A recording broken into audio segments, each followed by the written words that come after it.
Okay, I think it's time to start. Final lecture today. The request that I got was to take a look at some more intricate view and controller configurations, or in a somewhat more complicated input scenario at least. So my idea then is to take a look at the member registry, my suggested solution for workshop number 2.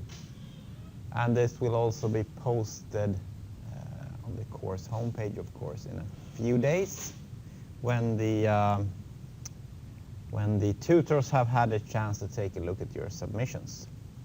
There is one thing about this solution. It's that it does not handle social security numbers. It handles phone numbers instead, but that's not a big issue. So let's take a look at the some kind of diagram for this also. Maybe it could be a good start. So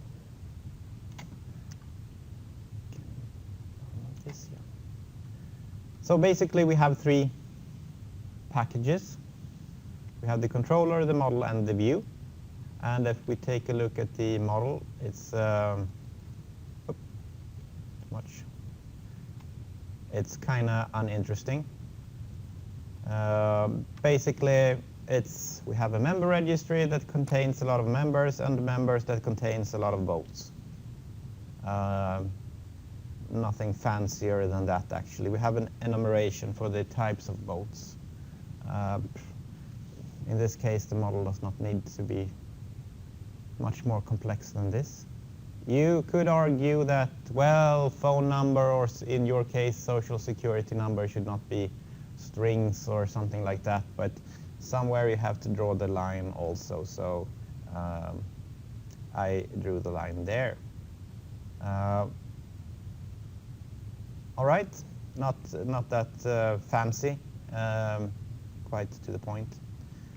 The controller is also quite uncomplicated, just one big controller for the whole application. Actually, the code in the controller is quite small anyway, so I did not see any real advantage to dividing this up into lots and lots of controllers. But we will take a look at an example for that also later on. And possibly the view is the most interesting aspect in this design, as it's a little bit more complicated. Basically, we have a main view that contains a member view that in turn contains a vote view. The main view also remembers the vote that is currently selected by the user, and also the member that is currently selected by the user. This is somewhat a mimic of how a web application would work. And especially as these are identifiers of some kind, integers. In a web application, it's stateless, so the view, the web browser kind of like remembers what member or what vote you have selected by handling this as a post member or a URL attribute or something like that. And this is a mimic of that type of user interface. So the view knows if a member is selected or if a vote is selected. And then the controller can ask for a member, and stuff can happen depending on this. We have a base class, a view. Every view inherits from this base class. And basically, it's about drawing menus. And to avoid a lot of coded application in the code for drawing menus, I actually also made a menu class type here that can accept an enumeration as a template argument. This is somewhat extracurricular, so don't be that startled if you have not seen this before. But in the UML diagram, you can have these template classes, and the console menu is parameterized using an enumeration. So we will take a look at some code to check this out. So basically, here we have it. The view has some basic functionality. It's the base class for all the other views. So let's take a look at the main view. And when we would like to display the main menu, then I use this do menu function. That's a template function. And for this function, I send in the main menu enumeration. And as arguments, I send in a bunch of strings to be displayed in the menu.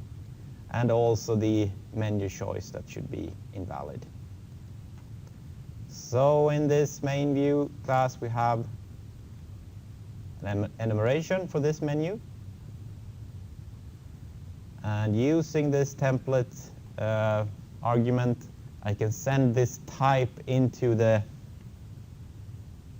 view function of doing the menu, and basically it creates a menu and populates it and pair these enumerations with a string so that I know that, okay, for this menu enumeration, this string is attached so it can be displayed. And also when you select the menu, the correct type can be returned.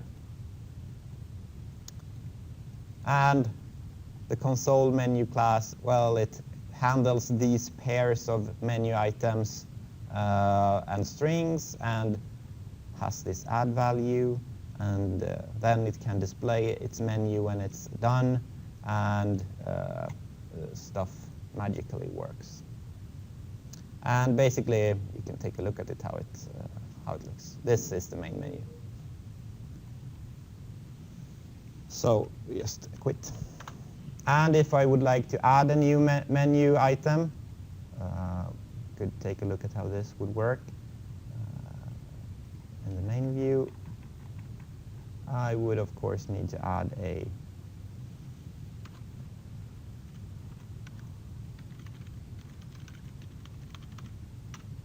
something there.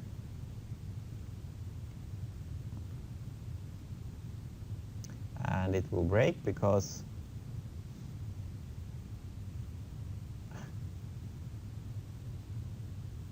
I did not add the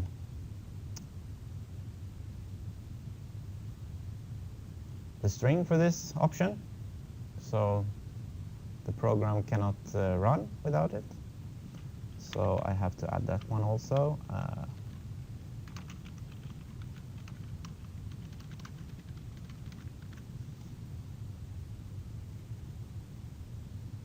And then we have it.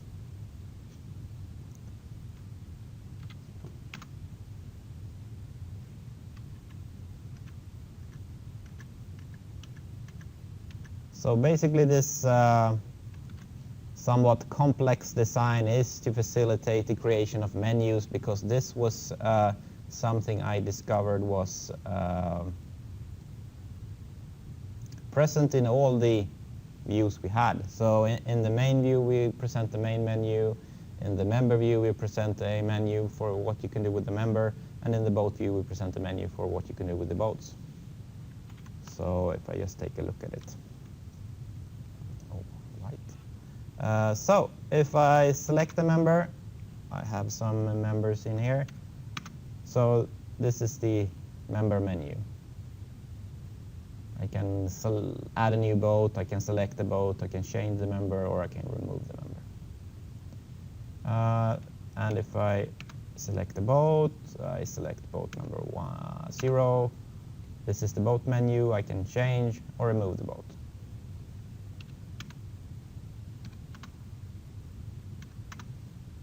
So basically that's the structure of the view. So main view, member view, boat view.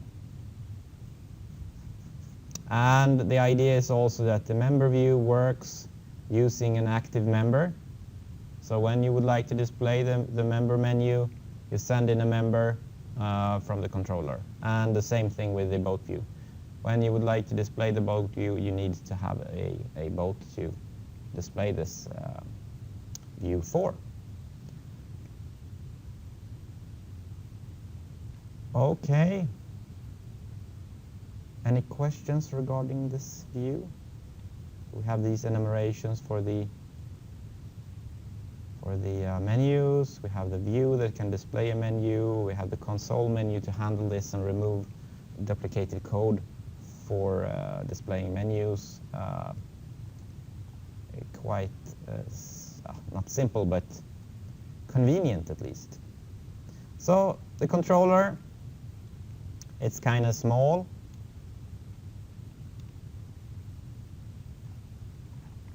And basically, if we will take a look at the program, we just loop over the controller, we send in the member registry, and we send in the view. So we end up here all the time. And the first thing the controller does is ask the view for a selected member and a selected boat. And if it has a selected member, we do the member menu. If we have a selected boat, we do the selected boat. And if we do not have any of these, we do the main menu with its choices. And basically, I just made private functions for the different cases of interaction. You could break this out into different classes also, possibly. I don't see any really big advantage in this case, but of course, if the application should grow, it could be interesting to do that. One notational practice maybe is, well, if you take a look at this class, the master controller, it has a dependency to the whole view package and the whole model package. So I opted to do that instead of writing a dependency arrow to every bit of class here, because it's actually dependent on everything in those packages. If this was split up into several different types, it could be interesting to show more detailed exactly what classes are used. And my hunch would then be to make some kind of a boat interaction controller and member interaction controller, and have these more specific for the boat view and member view respectively. So you can kind of like see the you have some kind of a triad of a controller for a boat and a view for a boat that collaborate closely, and a controller for a member that's working with the member in the model, and the member view also in the here. So you could try to keep things like this possibly. However, it is often quite hard to actually get independence from controllers, so they are often coupled to a lot of stuff, and that's kind of like also the idea of the model view controller pattern, that, well, we can have a clean model, that's the main goal. We can also opt to have a clean view, but it's often very hard to get really loosely coupled controllers.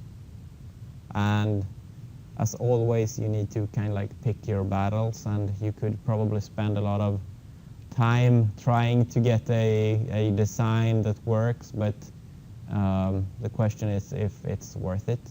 At least in a real case, you always have to kind of like find a balance between the resources you have and what you need to achieve.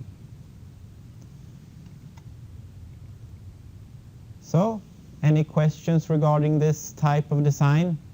The controller is not that complicated, so I opted to keep it as one class. The view, however, is quite more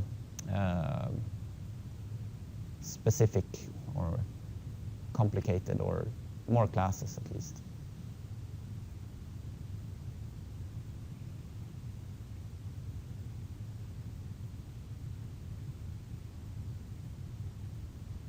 And you should kind of like recognize this. I think we did it in the dice game, at least in the controller.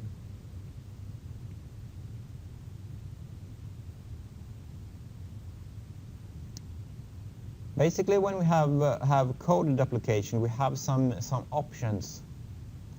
If you have coded application within the same class, you should your first reaction should be to take this functionality that's duplicated and create a private operation for it. That's the first choice, maybe. You should, if you have coded application in several classes, you have some more thinking to do. Possibly you can create a base class for this functionality and put the common functionality in the base class. But if you do so, you need to remember the is a rule and 100% rule also. So it could be that you find coded application in quite unrelated classes that you don't want to put in a inheritance hierarchy. So the third option is then to find some common, some class that is common to both these places and put the functionality there instead. And often the information expert pattern can guide you to find a good place to put your code. For example, in workshop number 3, you will have such a case, because you will go hunting for this type of duplication in the code, where we take a card from the deck, we show it or not, and we deal it to a player. This code is kind of like spread out in several different places, like it is right now. So there you need to kind of like think about where should this actually be put. How should we refactor the code to remove this duplication? And it's not as easy as just making a function for it and put it in one class, or make an inheritance hierarchy, but you really need to think about where you should put this functionality. So it's not always that you create a class. You can also find a good class to put the functionality, using, for example, the information expert pattern.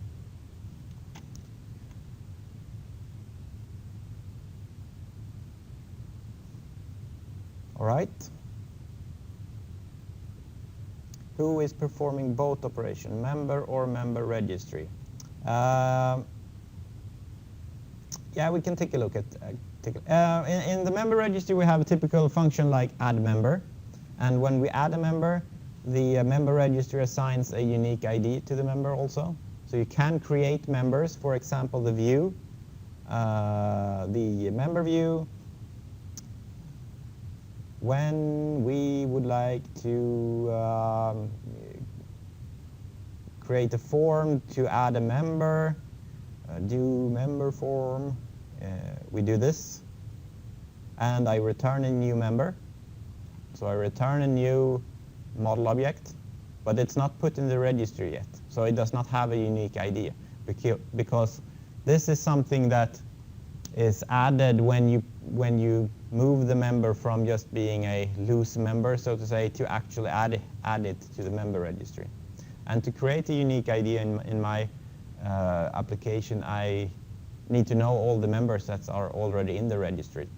So who has this information? Well, the member registry has it, so it also has the responsibility to keep track of this unique ID. And we have things to insert a member, and this is used privately when loading.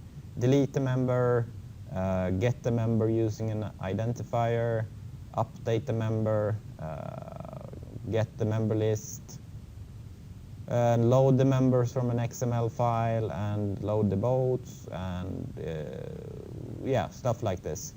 Save to XML. And the member in turn has kind of like a little bit of the same functionality. It has add boat, remove boat, update boat, and get the boat. And you can get all the boats from the member, and so on and so forth.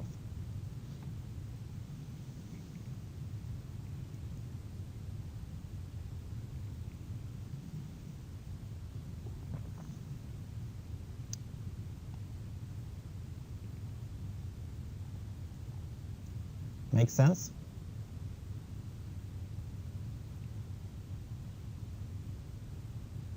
Good. To me, this in this example seemed to be the most reasonable choice of design. You could, of course, try to design a facade or something like that to the model, but in this case, it's such a small model anyway, so I don't think it's really necessary. And it's nothing wrong with letting the view and the controller work with model objects. You don't need to create something new if you don't really want to. There are some pitfalls in doing this, of course. You could kind of like do some stuff with the members probably in the user interface, and it's not really controlled, and you don't really know if this is a member that is in the registry or if it's a loose member. In C++, we have a const keyword that can be used to avoid problems like this, because then you can say that, well, this object is a constant object for you, so you cannot change it. And this is just added as an keyword in the arguments. And that's really something I have not seen in many other programming languages. And I'm really sad that Java, for example, did not add this when they constructed Java language, because that's really a good way of restricting access to be read-only, so to speak. So you can restrict. I don't think so. I think there is some other more complicated thingy. Possibly they have added in some version. I'm not really sure, but I don't think they have it, at least not in the same way as C++ has it. So I opted to do just a simple XML file. Possibly the loading and saving could be broken out into some kind of a member register factory or something like that to remove the code for loading and saving. Could be an idea, but basically it's not that much code to load this simple member registry either. So, but that could absolutely be a refactoring to do.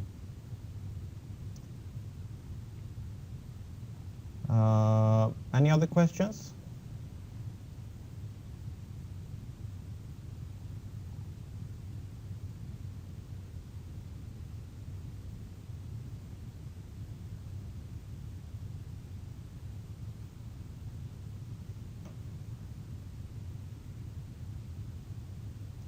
No, I did not use a database. I used an XML file. Very simple solution. I think it works really well.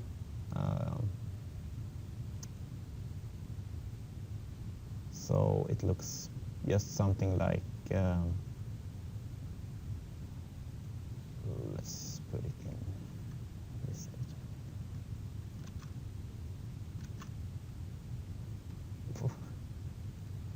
Just looks something like this. So we have the a bunch of members. Each member has a bunch of stuff in it and a bunch of boats. So nothing strange or complicated at all, really. Could probably add also a new member by just using the registry, which can be good for debugging purposes and stuff like that. So.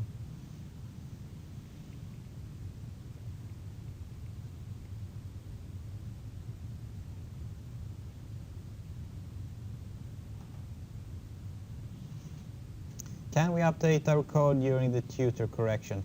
I would not recommend doing that actually, because then you never know, you don't really know when the tutor is looking at your code, and it's best to just let it be and await the feedback. Of course, you could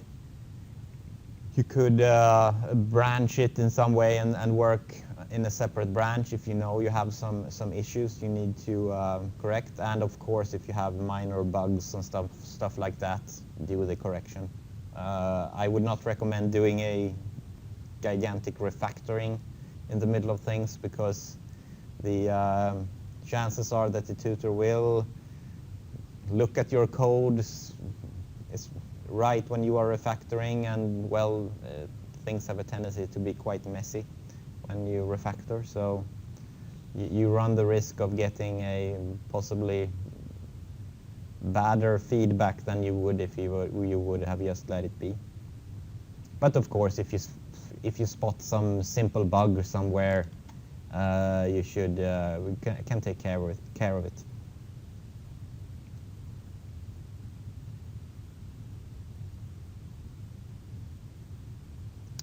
All right. Maybe we should move on to more complicated example, maybe. Oops. For this example, I don't really have any nice looking class diagram, but we can take a look at the application itself and discuss it and see how it is designed. So basically, now this is on a remote desktop, so it's probably not that good performance. And well, as you can see, it's kind of weird. But it's a game. You're kind of like a small dude that can walk around. Seems like the controls are kind of wonky because I'm not really on the computer that plays the game.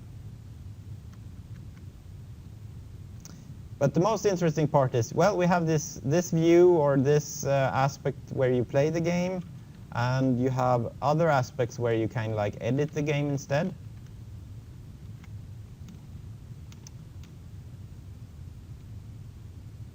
So you can if I remember correctly, you can kind of like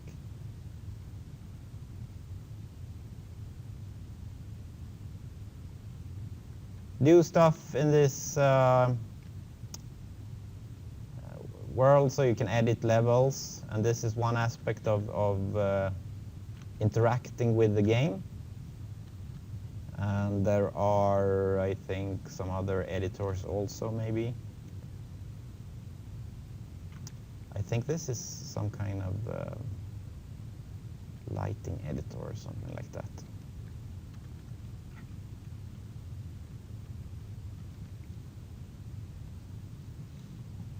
Yeah. So we have multiple kind of like use cases here. This is a C++ game.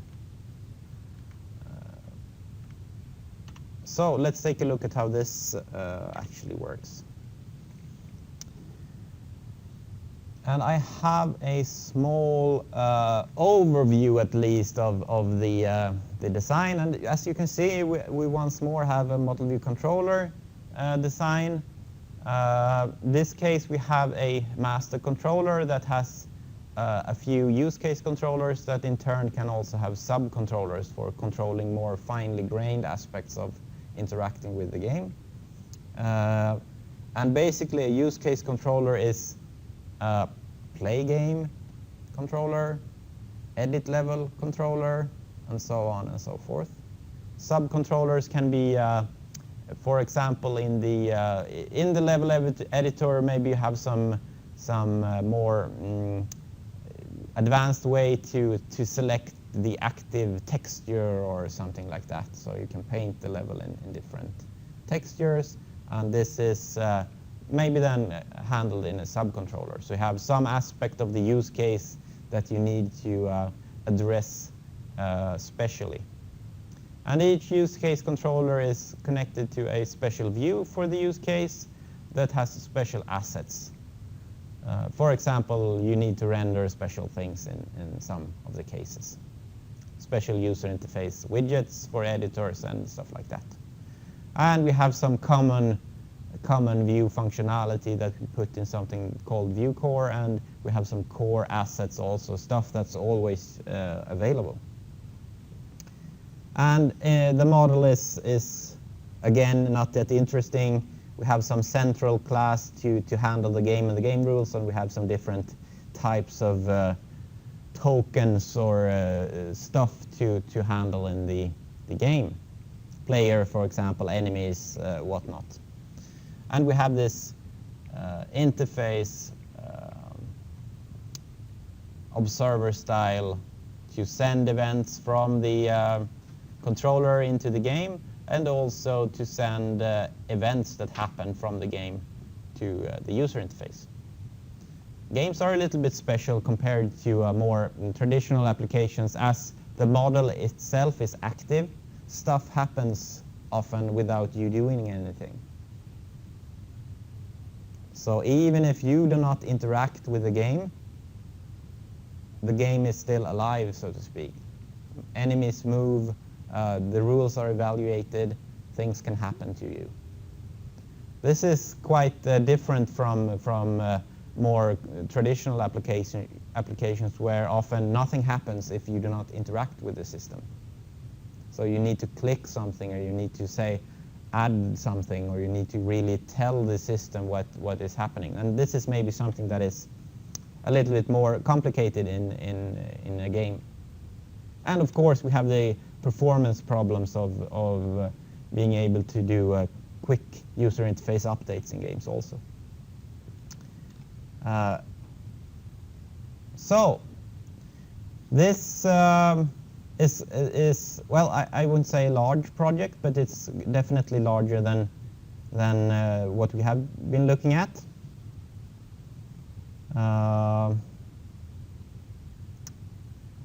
The game itself is kind of like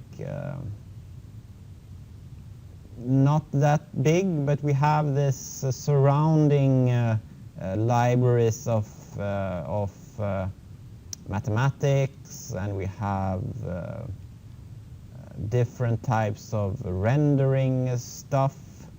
So it quickly kind of like grows and becomes quite much to memorize if you need to do so. So there are quite a lot of files in this project. So it's definitely bigger than anything we have been looking at least. So if we take a look at what actually happens, we have a main function, as we have in all applications, a starting point, and there is a lot of wonky stuff happening, but it all boils down to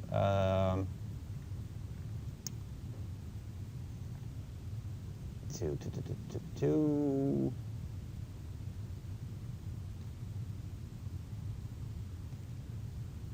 we have it, to updating. So we get some time that has passed since the last update, and we use this update to update the model. And then we tell the master controller to do its stuff. And basically this is run as fast as possible over and over again. And this is design you can kind of like it looks a little bit actually the same as we have been doing in our console applications also. We just kind of like looped over the controller then because the model is not active in itself. But in this case, we need to also make sure that the model is running, so to speak, and then we can ask for interaction. And basically what happens in the master controller is that it has a bunch of subcontrollers. It has a tile editor, a texture editor, an object editor, and a play controller to play the game, and it also has a menu. So it's not really rocket science, though it's a lot of more code than we are probably used to because the user interface is more complicated.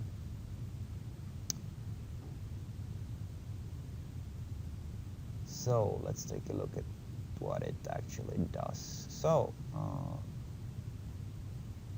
yeah, it has some functionality to check if the current use case is changed. So if I press F1, I go to the tile editor. If I press F2, I go to the texture editor. If I press F3, I go to the object editor. If I press F4, I update the light map calculations. And basically, I hand off control to the currently active use case controller. So it's kind of like a router, more or less.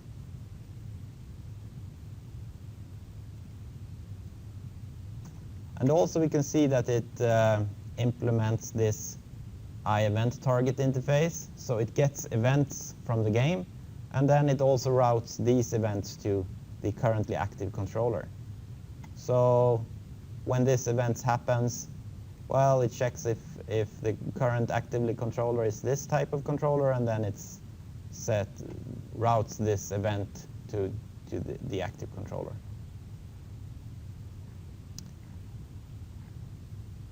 Yeah, I think that's about it. There is, of course, a lot of other codes to do different rendering stuffs, but that's not that interesting. So we have the play controller, and basically we have a base class for controllers that has this do function, and it has access to a model. And here we have the const keyword again. So in C++, you can just tell, okay, this object is constant to you. So you can read from it, but you cannot change it. So you can use get functionality, but you cannot use set functionality. And it also has this core view to have common functionality for the user interface. See if this is a good example. Maybe not. Let's take a look at this maybe.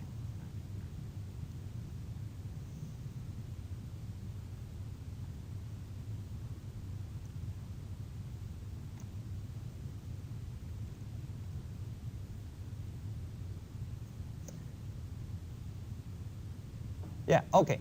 And basically we have the play controller. That is for playing the game. So it accepts events for playing stuff to happen when the game is played. Possibly this is not the same as when you have an editor running. Maybe you should have less effects and stuff like that when you run the editor because you would like some other aspects to be fast. But basically it collects some input and does some funky stuff with the camera, and tells the view to, okay, render the player, render the world, and stuff like that. And it's more or less the same for the controllers. They have some different interaction, of course, because you do some different stuffs in it. The editors often need to know what tile is selected Do we have anything selected right now? Does the player want to remove a tile, build a tile? What are we actually doing? In this code, we seem to have a lot of debug line drawing also. I think we had some cool function called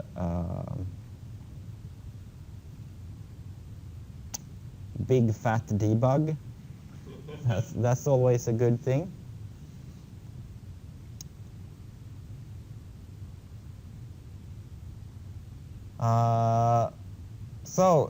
But basically we have this this type of design. But for the use case controllers, we had play controller, and we had tile editor controller, and texture editor controller, and so on and so forth. But it's basically this type of large-scale design, at least. I can upload this picture if you would like to have it. I think it's also present in my licentiate thesis, if you would like to look that up on Diva, I think. So you can break your if to have this large master controller in this case would not make much sense, because the interaction is quite different between the different controllers we have. Playing the game and editing the game, two radically different ways of interacting with the game. In the member registry, everything was basically the same. Show a menu, show some information, and that's about it. Here we have a very different type of interaction with the application in the different controllers. This makes it makes an argument for dividing the controllers into different types of controllers for each different use case. And also there is quite a lot of code in them, quite much more code than in our simple member registry. So this also indicates that, well, we cannot have this ginormous class for the controller anymore, but we need to manage this complexity in some way.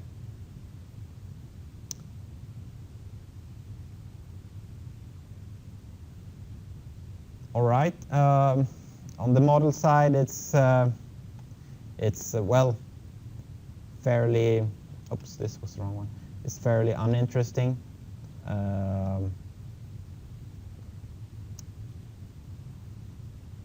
Basically, we have a main model class. This is kind of like a facade.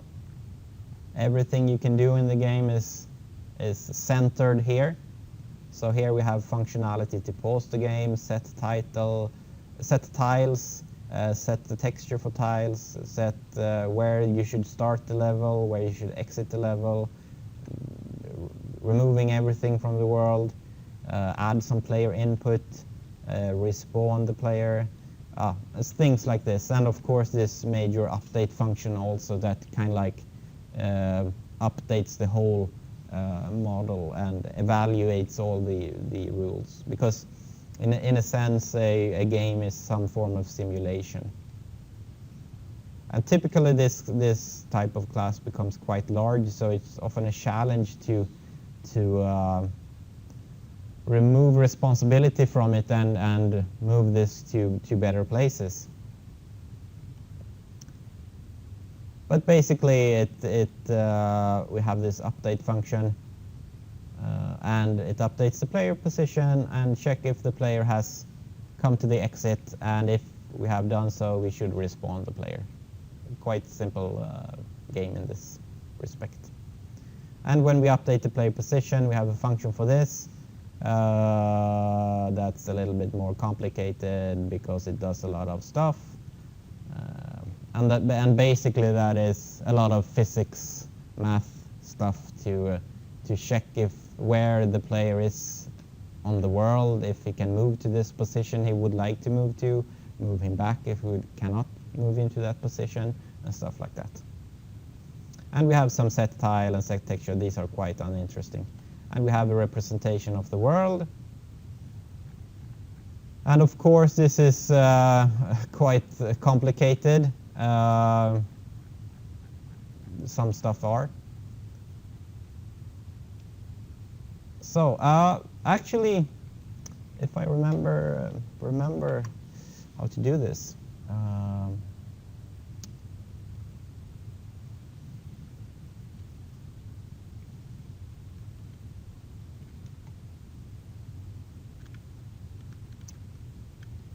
Okay, can we? Okay, I will try. So I add a few tiles here.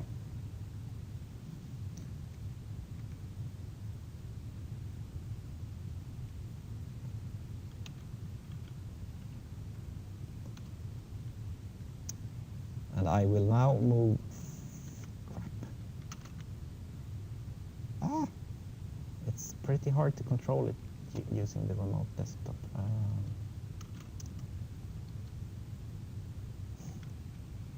Crap.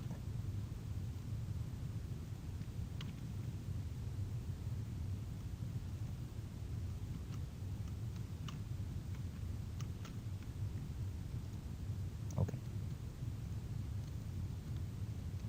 So I did it. So this part of the game is not collidable. So if you edit the level and use the fine most grained part, it's not collidable. But these bigger parts are. So if I cannot move through this part of the game world, but this smaller part I can move through. And the idea is to be able to make stuff that hangs down and looks cool, but that's not actually part of the gameplay, so to say. And this is an interesting idea. That's often part of games, because you would like the model side to be as uncomplicated as you possibly can.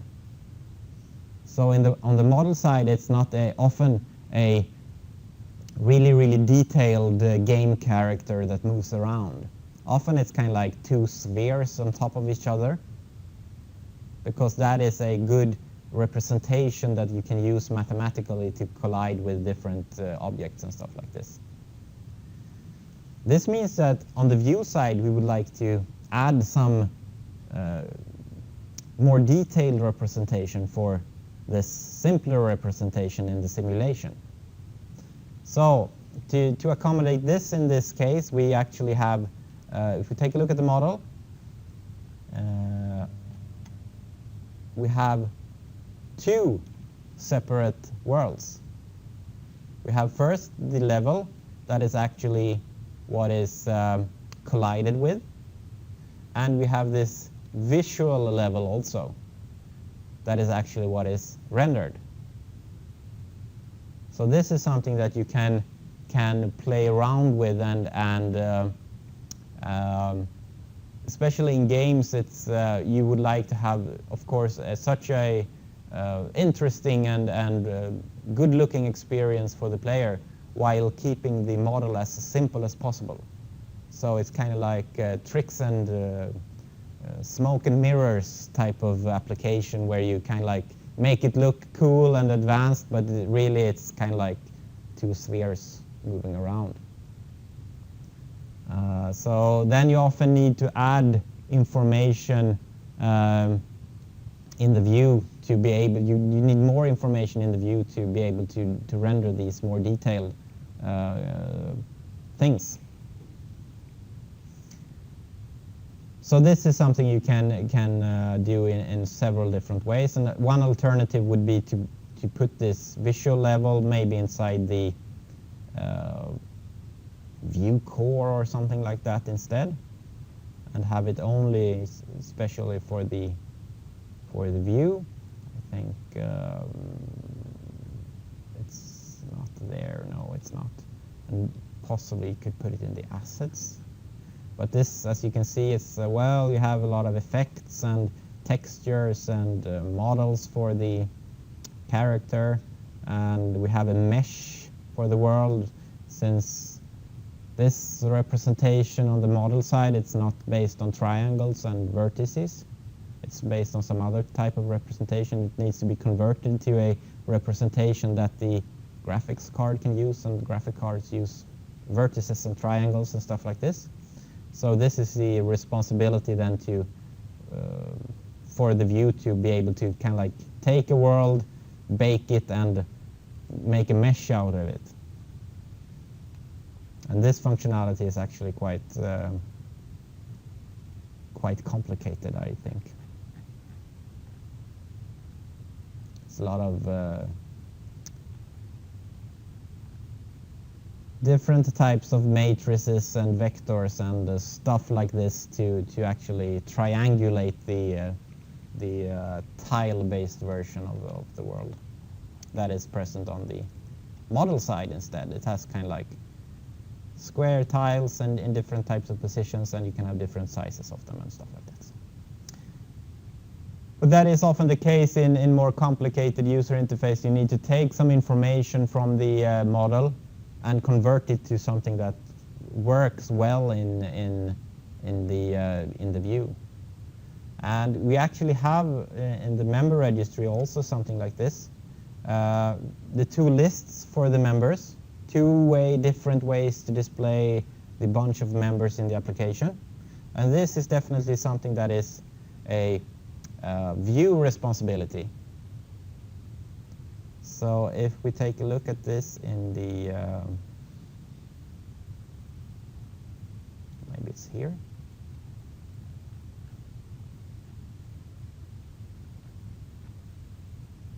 Yeah, we have two ways to print the member list. We have the simple way and the full member list. And basically they both just accept a enumeration of members. So there is no functionality in the model for these two cases, because it's just two different ways to visualize this list of members.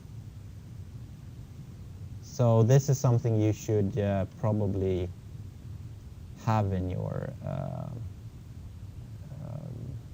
workshops. Not two different functions in the model to get a detailed list of members and a full list of members, but rather just, well, you can get all the members. I think we have it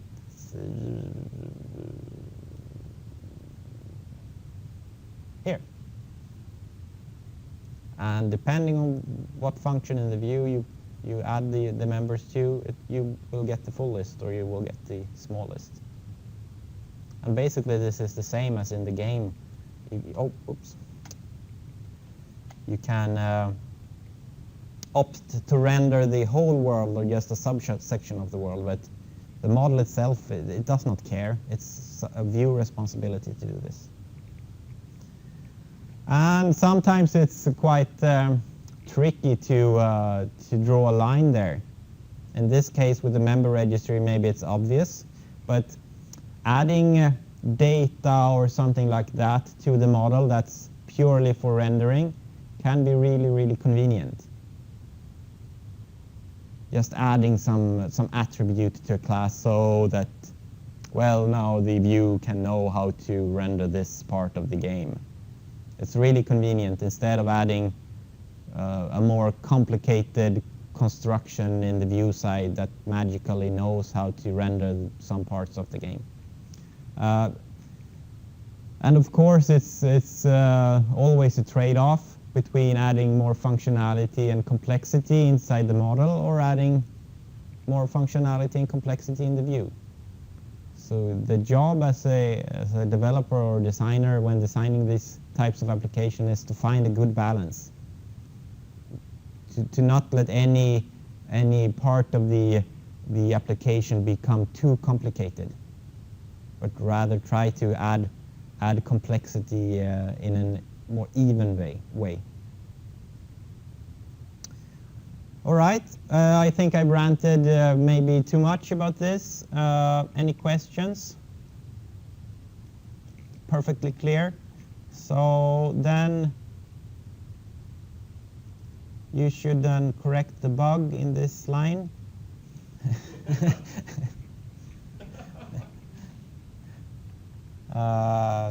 perfect example of good naming. U2, V2, XS, Y1. So, well, maybe you should sometimes do what we say and not what we do.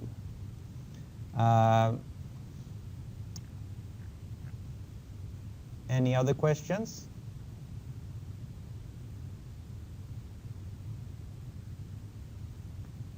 Because I think that this will probably be it. I don't really have any other hints and tips to give you. So if there's nothing else, I would like to thank you for being able to lecture for you, and hopefully you have learned some stuff and you can show what you have learned during the exam and the workshops so that you can get a good grade. Next week there are workshops and the course is coming to an end. There will of course be a evaluation, so it will be sent to your email accounts, and I will also upload yesterday's lectures as soon as I can. I was out of office after the lecture yesterday, and there's probably some more complicated steps to take since it was recorded in Adobe Connect, so I will try to get a hold of it and put it on YouTube as soon as I can. All right. Good luck with the examination parts of the course, and good luck with the rest of your courses also. I will be seeing some of you towards summer, I think, in the project courses, and possibly I will be seeing some of you if you are third-year students during your thesis projects also. Well, so until then, have a nice rest of the week. So I will be seeing you on Slack and stuff like that. Bye for now.